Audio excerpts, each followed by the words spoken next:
Reka tushimire abantu mudahwema kubana natwe kuri Mos TV. Tubabwire ngo Imana ibahe umugisha, kandi nawe utari wakora subscribe tugusabe ngo uyikore. Imana iguhe umugisha. Uyu munsi rero, uyu munsi nkuzaniye message imeze nk'impuruza ndetse no kuvuza impanda. Jambo ry'Imana tugiye gusoma Imana yampaye riri hano mu Bikorinto ba kabiri ibice 5 umurongo wa 20 n'uwa 21 naho honyine haravuze ngo nicyo gituma tuba intumwa mu cyimbo cya Kristo, ndetse bisa naho Imana ibingingira muri twe. Nuko rero turabahendahenda mu cyimbo cya Kristo kugira ngo mwiyunge n'Imana. Imana idufashe. 21 kuko utigeze kumenya icyaha Imana yamuhinduye kuba icyaha ku bwacu, kugira ngo muri we duhinduke gukiranuka kw'Imana. Imana idutabare. Ni ijambo rimwe rikubaza, yewe muntu usoma Bibiliya, yewe muntu ubwiriza, yewe muntu uvuga ko wamenye Imana, nitaye ku idini ubarizwamo, nitaye ku gice cy'isi aho uherereye, upfa kuba wumva iyi mpuruza. Ni ijambo rikubwira ngo niba koko uri intumwa ya Kristo, niba wemera ko Kristo aba muri wowe, ibyo bintu uvuga ari Yesu uhibereye, nibyo yavuga koko utabeshye. Ibyo bintu uri kuvuga Yesu aramutse ahari, aramutse ari we uje, dore ko wavuze kuri mu cyimbo cye, urumva ari byo yavuga, nibyo yakora. Umva uko iri jambo rivuze, nicyo gituma tuba intumwa mu cyimbo cya Kristo, ndetse bisa naho Imana ibingingira muri twe. Abo ni abantu biyemeje kwiyegurira Imana, biyemeje kuvuga ubutumwa, biyemeje kuvuga ko muri bo harimo umucyo w'agakiza, biyemeje kuvuga ko muri bo harimo inkovu za Kristo. Bisa naho Imana ibingingira muri twe. Bintera ubwoba, ibingingira muri twe. Nuko rero turabahendahenda mu cyimbo cya Kristo kugira ngo mwiyunge n'Imana. Dore nguwo uyu muntu ufite misiyo, dore nguwo uyu muntu uhagaze mu cyimbo cya Kristo. Turabahendahenda mu cyimbo. None ubu niba utuma umuntu ukamubwira ngo va hano ujya ahangaha, genda ndagutumye, umuntu umubwiye ngo genda, nugera hariya ungurire isabune, akagenda akagura igitoki, byakuyobera. Wavuga ngo yewe nabuze uwo ntuma. Umuntu uramutse umubwiye uti haguruka ugende, ndagutumye, ugende ungurire intama, akagenda yagera mu isoko ukabona yaguze ingurube, wavuga ati yemwe uyu muntu ntabwo nari nkwiye kumutuma. Mvuze iki? Ndababwiye ngo Imana ifite umubabaro. Imana izakubita abantu benshi inkoni. Niba uri intumwa mu cyimbo cya Kristo, wari ukwiye kuvuga ibyo Kristo yakavuze koko. None niba uhagaze mu izina ryo kwitwa intumwa mu cyimbo cya Kristo, ariko ubutumwa utanga urebe neza, Yesu aje nibwo nawe yatanga. Yesu aramutse yiyiziye nyir'ubwite mwenyewe akamanuka agasanga uri kuri tere, yavuga ati komereza aho nanjye naho nashakaga. Reka nkubaze, ayo makuru utanga uri kugurumbanya kugira ngo ubeho, izo nzira unyuramo, ayo magambo uwongeraho, ibyo bintu uvuga umeze nkaho hari abantu uri kwimuraho, Kristo aje nawe nuko yabigenza. Nicyo gituma tuba intumwa mu cyimbo cya Kristo, ndetse bisa naho Imana ibingingira muri twe. Imana ibingingira muri twe. None se niba Imana ibingingira muri wowe, niba Imana ibingingira muri jye, ubundi Bibiliya usoma ijambo wishyizeho, ubutumwa wemeye ko bukwinjiraho, uwo muhamagaro wameye guhagararamo, ni ugiye kugukubitisha inkoni nyinshi. Oya, bihinduye isura, bihinduye isura. Ntabwo uri buvuge ngo uri intumwa mu cyimbo cya Kristo kandi ubizi neza ko wamaze kugoreka ubutumwa, ngo nurangiza uhabwe ibyiza mu rugendo. Guhera kuri iyi tariki iyi mesaje uyumvishije, ibintu byawe bigiye kugorama, amahirwe yawe agiye kugucika, kuko wiyemeje gukora ibintu biguteza imbere kandi ukabikora witwikiriye umutaka w'ivugabutumwa, ubeshya abantu kuvuga Kristo nyamara uvuga ibintu byangiza abantu. Nta mugisha, nta mutekano, ntabwo uzagubwa neza. Bibiliya ivuga ngo nimuvuge ko abakiranutsi bazagubwa neza. Ni abakiranutsi bazatungwa n'imirimo y'amaboko yabo. Wowe urashaka ko amaboko yawe ufite ibibazo. Reka nkubwire, hari abantu bagiye gukubitwa inkoni kubera ko Imana irababaye. Yesu afite agahinda, Yesu afite agahinda. Ibyo bintu uvuga witwaje Bibiliya, ibyo bintu ugenda ucurikiranya, ibyo bintu wahambiranyije, ibyo bintu wagize iturufu, ibyo bintu wagize iterabwoba, ibyo bintu urishisha, aho kugira ngo usabire abantu umugisha ukabavuma. Yesu aramutse aje ko wavuze kuri intumwa mu cyimbo cya Kristo, urabona yahagarara nawe akavuma abantu. Mbega ukuntu ufite ibibazo, mbega ukuntu ufite amakuba. Reka nkubwire, ntabwo nibukubwire yuko Imana izaguhana nka Yerobowamu, ngo izaguhanihane n'abagukomokaho, ariko wowe ubwawe uzabona ishyano, uzabona ishyano. Iri jambo rigisohoka rikikugera mu matwi, riravuze ngo sigaho niwanga. Imana yo nubwo idakorera ku gihe nk'icy'abantu, ariko bitinde bitebuke uzabona ingaruka z'ibyo ukora. Nta soni. Urabeshya abantu ngo uri intumwa mu cyimbo cya Kristo, warangiza ugasenya imitima y'abizera. Kristo yaje kugira ngo intama zibone ubugingo ndetse bwinshi. Ntabwo yaje kugira ngo n'izari ziri kumwe zitatane. Oya, ntabwo yaje kugira ngo n'abari bamaze kugera mu rugendo bacike intege. Ntabwo yaje kugira ngo abantu basuzugure Imana kubera wowe. No. Reka nkubwire, hari ibintu wakwepa ibyanjye, wakwepa ibya bene wanyu, ariko ibi ngibi wishyizemo byo bizagukoraho, kuko nyirabyo ni umugabo ushoboye. Icyo akora ntabwo akorera ku munota n'isegonda.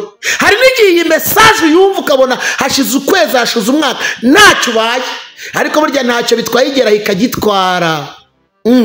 nicyo gituma tuba intumwa mu cyimbo cya Kristo, ndetse bisa naho Imana ibingingira muri twe. Nuko rero turabahendahenda mu cyimbo cya Kristo. Mu cyimbo cya Kristo. Kristo afite umutima wo guhendahenda, ntabwo afite umutima wo guhemukira abantu, ntabwo afite umutima wo kunyega abantu. Uwo murongo wafashe ntabwo ari uwa Kristo, iyo nzira yo guca abantu intege si iya Kristo, ubwo buzima wihaye ntabwo ari ubwa Kristo. Ko wimitse inda yawe se wigeze wimika inyungu za Kristo? Ibyo wiheshamwe amahoro ntabwo ari inyungu za Kristo. Ibyo bintu washoye bimeze nka bizinesi ntabwo ari ibya Kristo. Oya, kwikunda no gushyira imbere ubuzima bwawe ntabwo ari inyungu za Kristo. Kristo arashaka ko bose bagubwa neza, bose bamurikirwa n'umucyo, bose babona amahoro, bose bave mu byaha, bose bavuge Kristo, bose bace bugufi, bose bamurikirwe, bose bihane, bose bezwe. None wowe ibyo washyize imbere, izo nkingi wimitse imbere, iyo nyigisho wigisha, warangiza ukavuga ngo uri umukozi w'Imana. Reka nkubwire, wataye misiyo ufata iyindi misiyo. Ariko rero nkubwire ngo ibyo bimenyetso biraje bikugaragaza. Imana igiye kugusenyaho uruzitiro, ubundi wonwe uhereye imbere n'inyuma, uhereye ku mutwe no ku ntangiro. Mbega reka nkubwire, ugiye guhura n'amakuba y'uruvangitiranye, kuko wasuzuguye Imana ugakorera ibyaha mu murimo nkana. Imana izaguhana yihanukiriye.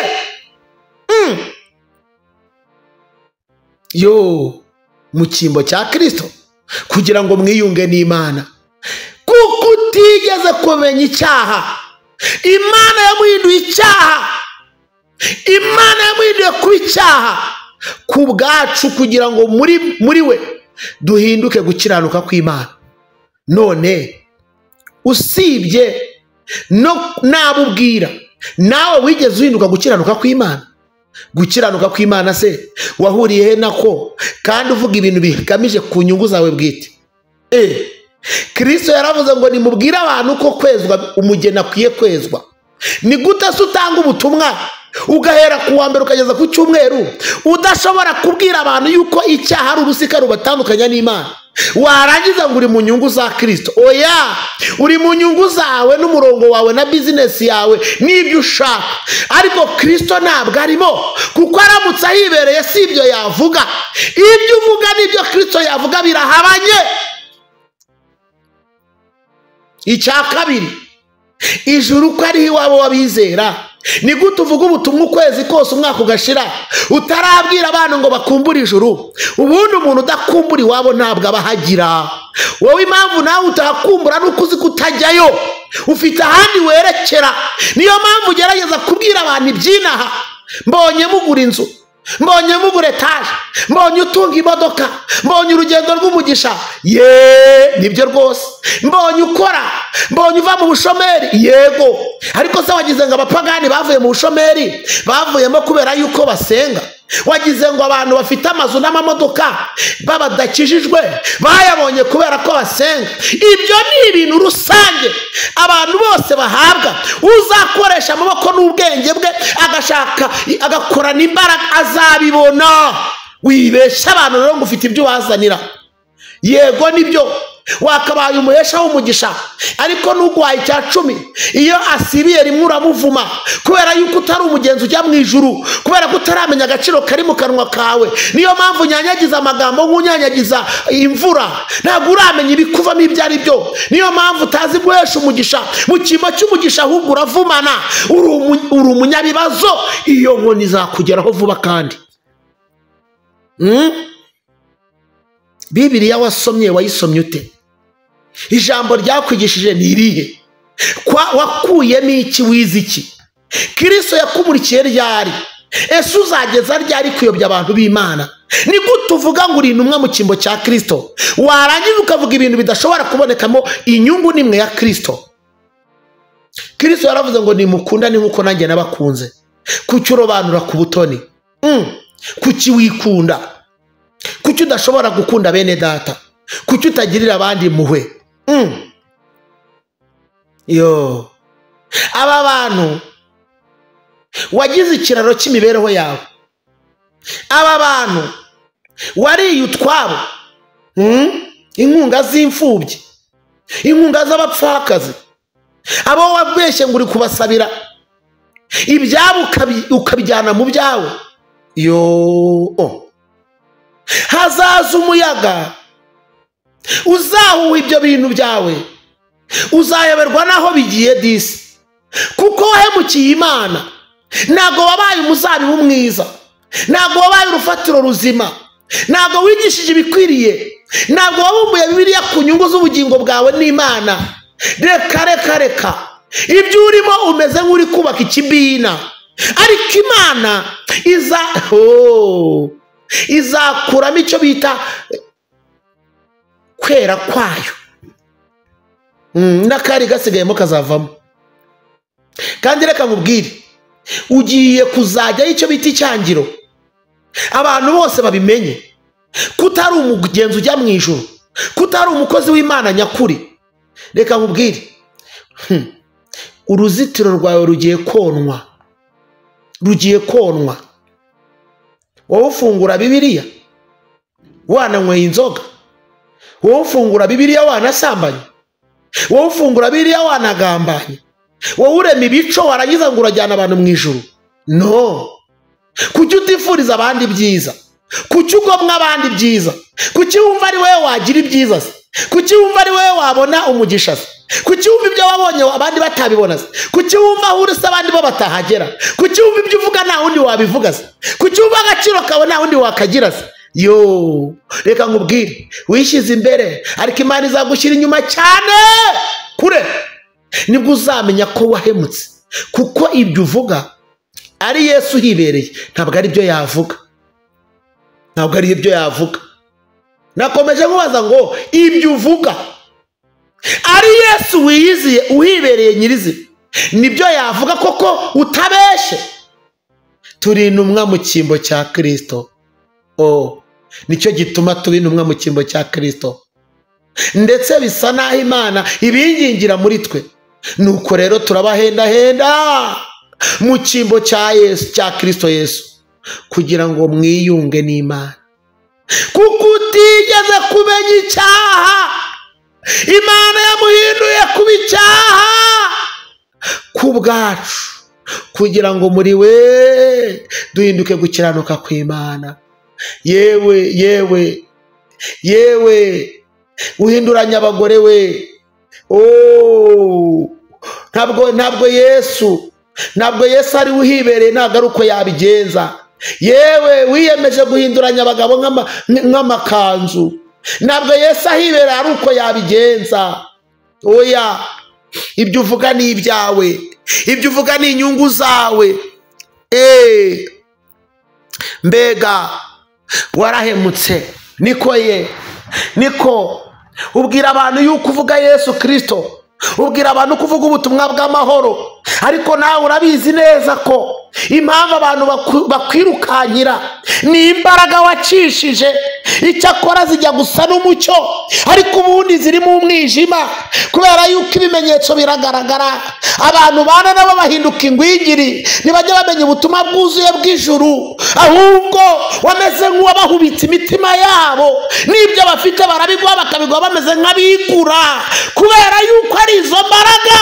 Hari nacyo kintu wahamagaye kugira ngo wigwizeho ibyinaha, kandi umeze nk'ubiriganyije abantu.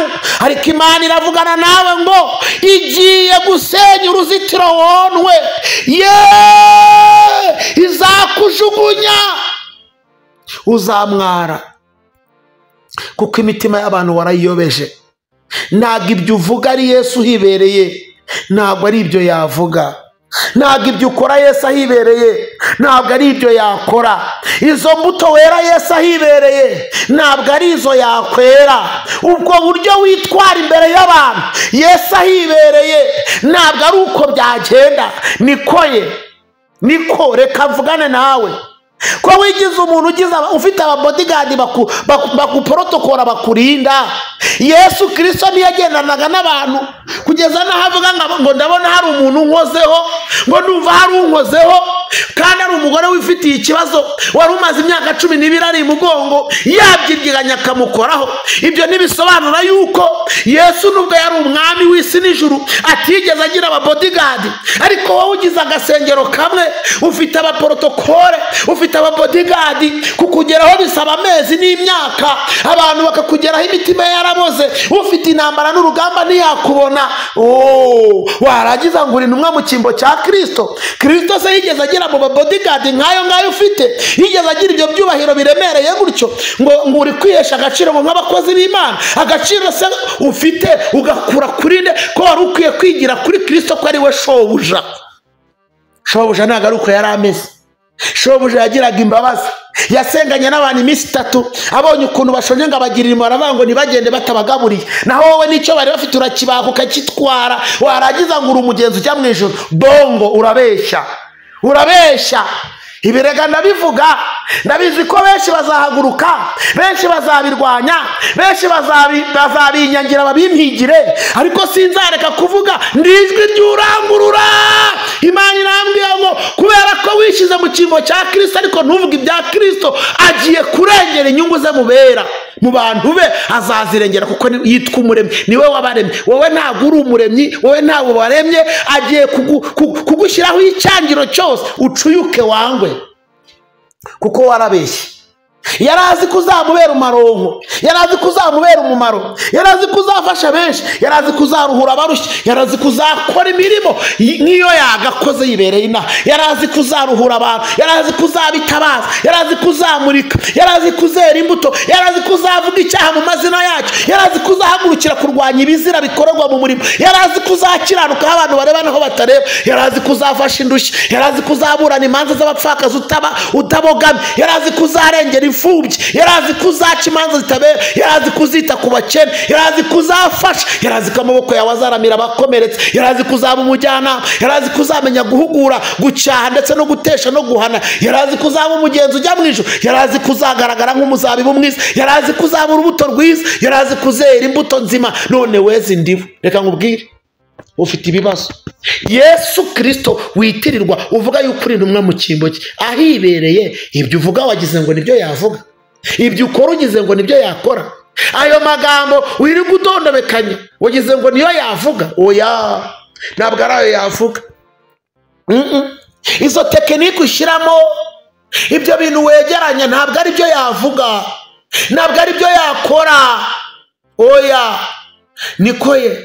Bibiliya wabumbuye warayisomye, ikubwira ngo ushyire imanza kubashumba, ngo ngewe rwose ngo abashumba nibo bangushije. Wowe se umucyo wakumurikiye wakubwiye ngo iki? Niko mukobwa we, niko wa musore we, yewe wa mugabo nawe wa mugore we, yewe wa mukristo umva muririmbyi we, diakoni nawe wa wundi mu cyiciro urimo. Ibyo urwo rubanza washyize ku bantu wita ko bakuhagaze imbere, rukureho, garuka urwishyireho. Kumenya Kristo ubwabyo bingana nuko Kristo yagombaga kukurera. Petero 2:1 aravuze ngo nuko mwitoze kunywa amata y'umwuka adafunguye, abakuza bageze ku gihagararo cya Kristo. Aravuga ngo niba mwarasogongeye mukamenya ko umwami wacu agira neza, dore nimumwegere, niwe buye rizima ryanzwe n'abantu, ariko ku Mana ryaratoranijwe rihinduka iby'igiciro cyinshi. Ndashaka gusengana nawe ugiye guhinduka kugira ngo uvuge ibyo Kristo yarakwiye kuvuga. Naho ubundi kuko wajyanye ubutumwa butari ubwo wahawe, uzabiryozwa. Reka nkubwire, uzabiryozwa ku rwego utazava n'inaha ngaho unezerewe. Ibyo wiheshamo amahoro ntabwo uzanezererwa. Dufite abantu bavuga ngo ngiye simvuga ijambo ry'Imana, ngo ngiye simvuga ubutumwa, ngo iby'abarokore n'ibindeba. Reka nkubwire, Bibiliya ni wowe yaziye irakureba.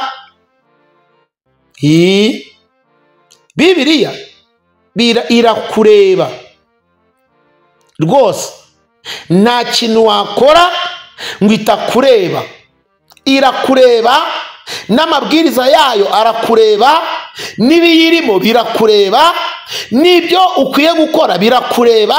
Ushaka ubudaterana, ushaka ubunyega iby'abarokore, ushaka ube warabihunze, ushaka ufite ubundi buzima ubamo, ushaka ufite uko umeze, ibi bintu bizakuburanya, ntaho uzabicikira, imbaraga zabyo zizagukurikirana, ntabwo uzabura kubona ko wirengagije ibyari biri mu nshingano zawe. Ndavugana nawe rero ngo ubishatse wabihindura, uburyo bwo kubihindura buracyashoboka, inzira yo kwiyunga n'Imana iracyashoboka, uburyo bwiza bwo gukora buracyahari, amahirwe yo kwegerana n'Imana uracyayafite, umurongo wo kubigarura uracyashoboka kubera ko uracyahari. Ariko niwibwira ngo uzabicika gusa, ngo uzakomeza kubitwara uko ubonye, ntabwo Imana izabyemera. Bibiliya isobanura ngo ni believers, iyo ni ba, I cyangwa se I ivuga ngo ni instructions, B ikavuga ngo ni before, L ikavuga ngo ni living, A ikavuga ngo ni F. Amahame ayobora abizera mu gihe batarava mu isi. None se reka nkubaze, niba Imana yarohereje amahame akwiye kukuyobora, ukaba uzi ko Bibiliya ihari kandi ukaba nawe uhumeka umwuka utari uwawe, kubizi neza yuko wakagombye kuba warapfuye, kubizi ko Imana yakorokoye impfu zirenze rumwe, kubizi ko nta maboko y'umuntu yari kugukiza, niki gitumye uhemukira Imana ku rwego rungana rutyo? Reka nsengane n'umuntu wese ushaka guhindukira agakora ibyo Imana ishaka, akaba mu cyimbo cya Kristo, akagira neza kubera Imana, akitangira abandi kubera Imana, akavuga amagambo akwiriye kubera Imana, agakiranuka abantu bareba nabo batareba kubera Imana.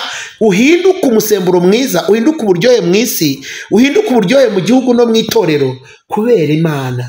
Naho ubundi ibyo uvuga ni amatakirangoye, nta kintu bizamara, ni ibintu gusa byo guheza abantu mu rungabangabo. Ariko Imana irabizi ko wayinaniye, kandi ntago bizarangira gutyo. Oya, kuko ubutumwa bwo warabwumvishe, ibyo wirengagiza urabizi. Reka dusenge. Mana, ndasenze iri jambo rirekeresha imbaraga zawe, abari hafi n'abari kure baryumve, abamenye ukuri kw'ijambo bakiranuke, abanze gukiranuka no gukora ibyo ushaka bigishe gukiranuka nyakuri nukuhe, abantu bawe bagendera mu nzira zikwiriye, umuntu wawe akiranuke aho abantu bareba nabo batareba. Ndasenze kubw'imitima yari yarabaye akahebwe yose turayikugomororeye Kristo, abasubiye inyuma n'abagoretse ubutumwa bwiza tuboherejeho umwuka wera yongera abamurikire, imbabazi zibaganze ubakize imitima, ubugingo bwabo buhinduke bushya. Nirukanye dayimoni murangaza, nirukanye dayimoni cyabuzi, nirukanye umwuka wose uvanga, nirukanye umwuka w'imbaraga mpahano, nirukanye abaciririye imbaraga zose z'imahano, abagiye gucisha, abivanze na Illuminati, abivanze na za Freemason, abivanze n'ibigirwamana n'ibidafite umumaro, tubashyize ahabona, tubakuyeho igikundiro cyatumaga abantu babirukanga inyuma, ahubwo bacane itabaza, abera b'Imana bagaragare, uvangura urukungu n'amasaka, ibyera n'ibitera bisobanuke. Turabasengeye, tubohereje amaboko y'Imana, yandi aremerera abakiraniwe, ahubwo akabamurikira inzira bajyana mu mucyo.